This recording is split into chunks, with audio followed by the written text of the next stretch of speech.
When the Human Genome Project was completed, everyone said it would revolutionise medicine. You'd be forgiven for thinking it changed nothing, but you'd be wrong. Things have come a long way since then. Genomics is going to be fundamental to the future of healthcare, transforming outcomes for patients. The specialist genetics workforce is using genomic technologies and it's already having an impact on care. But this is now everybody's business. Health Education England is launching a major new educational programme to ensure that you, the workforce, are ready for this exciting future. But let's start with a bit of background. So, your genome. It simply means all your genes. Think of it like this book, except it's unique to you and it contains all the information needed to make you, run you and repair you. Reading your book, letter by letter, uses a technique called sequencing, and doing the first one, the Human Genome Project, took 13 years and cost £2 billion. Now it can be done in a day and costs £1,000. And it's that giant leap in technology that's making genomics a reality for you now.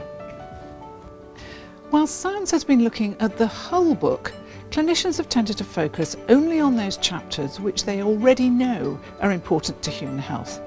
But as scientists understand more about the whole human genome, the significance and potential of the entire book are becoming clearer.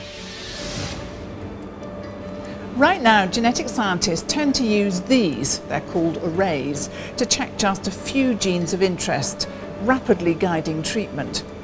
The study of the genome plus all the associated new technologies are together called genomics.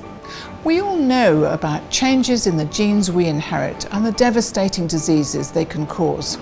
Clinical geneticists diagnose those affected and counsel them and their families. But genetics is moving out of specialised services into more everyday clinics and more common diseases. Take diabetes. Currently, we put everyone with diabetes in more or less the same box, treating them in much the same way. But now, genomics is showing us a new way. It's revealed a type of diabetes which is better controlled with these simple tablets than these. Simon here has diabetes. He's been injecting insulin nearly all his life. It will be these tablets instead of your insulin. Wow, so no more needles? That's brilliant.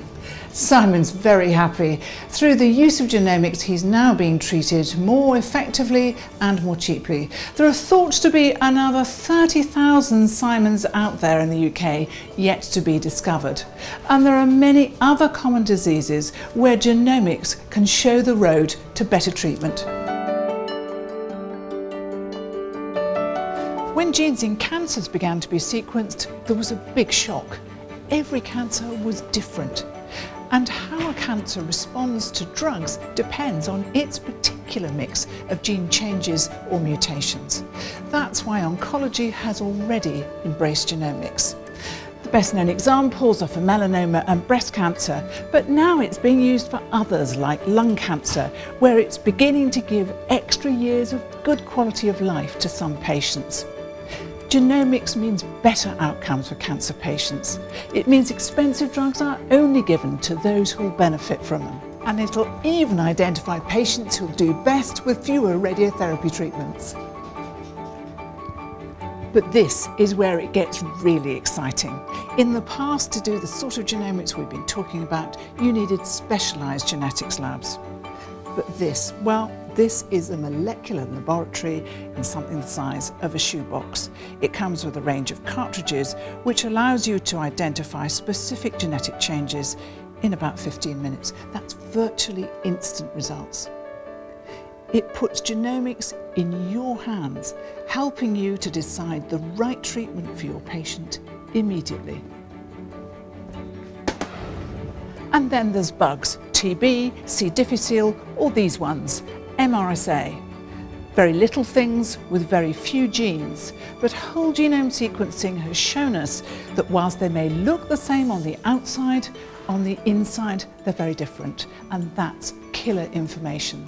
Whole genome sequencing of MRSA tells you the type, helps you with tracking, and identifies people who need to be treated. Recently, it was used to stamp out a mystery outbreak that threatened a whole neonatal unit. Imagine a test that will guide you to the right antibiotic for an infection within 15 minutes. No, don't imagine it. It's already here and in use. The size and ease of these molecular labs in a box make them suitable for use in wards, in ambulances, or like here in a GP surgery, say for high cholesterol. The genetic test that I've just done suggests that your high cholesterol level that we discussed is likely to be running in your family. Do you have any brothers and sisters? Yeah, I do have two brothers aged 10 and 12. The test has found a genetic variant which causes high cholesterol. People with this variant benefit from having statins from early childhood to protect them from future heart attack. It's thought that there might be as many as 200,000 youngsters whose lives could be dramatically changed if only they could be found. The ease of GP testing using this genomic kit could find them more quickly. So do you still think the Human Genome Project changed nothing? And these have been just a few examples from the rapidly moving field of genomics.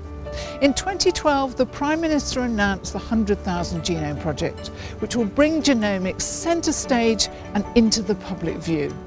It's going to create a technology platform which will bring cheap, rapid whole genome sequencing to everyone, helping us to understand disease and personalised treatments.